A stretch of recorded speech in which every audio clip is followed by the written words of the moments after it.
Oksigen habis dan kesiapan rumah sakit menghadapi lonjakan pasien. Kalau oksigen sampai hari ini masih terkendali. Terkendali mungkin karena pasien kita tidak sebanyak kabupaten kota lain. Misal Kandangan, itu kan pasien sudah sangat banyak sekali.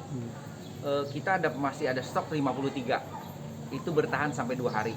Dan kalau lancar pasokan seharinya 30 sampai 50. Sebenarnya tidak ada kendala. Kecuali pasien sampai 100 ya, itu makan sulit. Karena satu pasien kalau dia kasusnya sedang saja, dalam satu malam menghabiskan 3 tabung oksigen.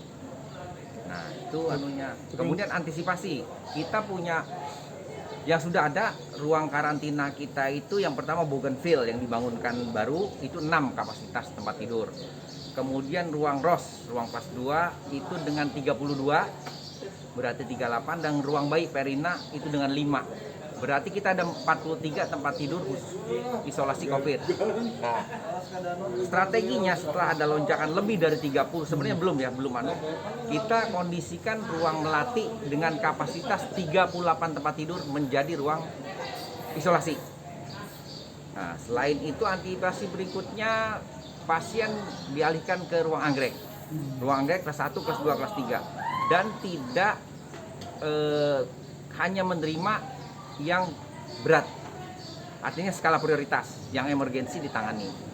Kemudian apalagi yang dilakukan di rumah sakit, karena anestesinya dokter Objin 2 positif, poliobjin kita tutup. Kemudian kita juga lakukan pengurangan jam, artinya misal spesialis yang lain ya, bedah, saraf, mata, gigi, itu kita bukan WFH tapi mengurangi jam kerja. Jam kerja sehari buka, sehari enggak, sehari buka. Tapi kalau kasus emergensi tetap lewat IGD. Dok, kemarin kan ada pengumuman karena oksigen terbatas itu ya, terus tuh tidak menerima, maksudnya bukan tidak menerima tapi dialihkan. Pasien dari luar daerah dialihkan. Nah itu ya, gimana tuh? Siap gini. Awalnya kita nggak pernah memilah, tidak pernah memilah pasien dari manapun kita terima. Dan itu tiba-tiba kabupaten lain mengeluarkan edaran seperti itu. Dan kita juga mengantisipasi dong, jangan sampai masyarakat kita tidak terlayani. Kebayang nggak, kita oke terima, dari Adaro mengirim 20 orang, saya keberatan dong. Akhirnya kita buat kebijakan seperti itu, karena kalau sampai masyarakat kita tidak terlayani, kita repot. Dan Kabupaten Balangan, instruksi kementerian ditindaklanjuti oleh Pak Bupati, semua karyawan rumah sakit wajib di swab PCR seminggu sekali.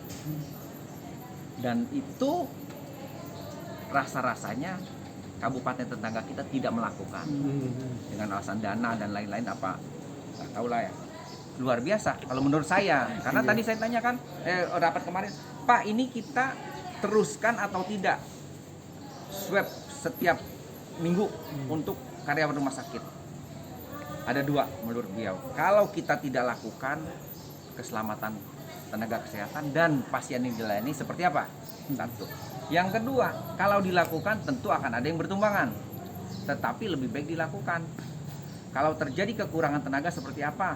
Seandainya banyak yang positif di rumah sakit, minta bantuan dari puskesmas dan dinas kesehatan. Itu yang disampaikan Pak Bupati. Mulai kapan untuk PCR-nya? Udah 2 minggu yang lewat. Ini sudah ketiga. Nah itu kan ada poli yang ditutup. Poli bidan ya, ya karena nggak ada dokternya. Nah itu gimana untuk penanganannya? Dirujuk dong. Kalau kasus operasi tidak bisa dilakukan, artinya kita akan merujuk ke rumah sakit tetangga. Saya pikir nggak terlalu masalah lah, karena memang melayani nggak bisa, dokter spesialis kandungan yang nggak bisa dalam isolasi. Dan itu bukan keterkaitan dengan oksigen, Dok, Pak. Nggak ada jadi hubungan. insya Allah rumah sakit tetangga melayani aja. Gitu. Iya. Berarti sudah. Sampai 14 hari. 14 hari. 14 hari karena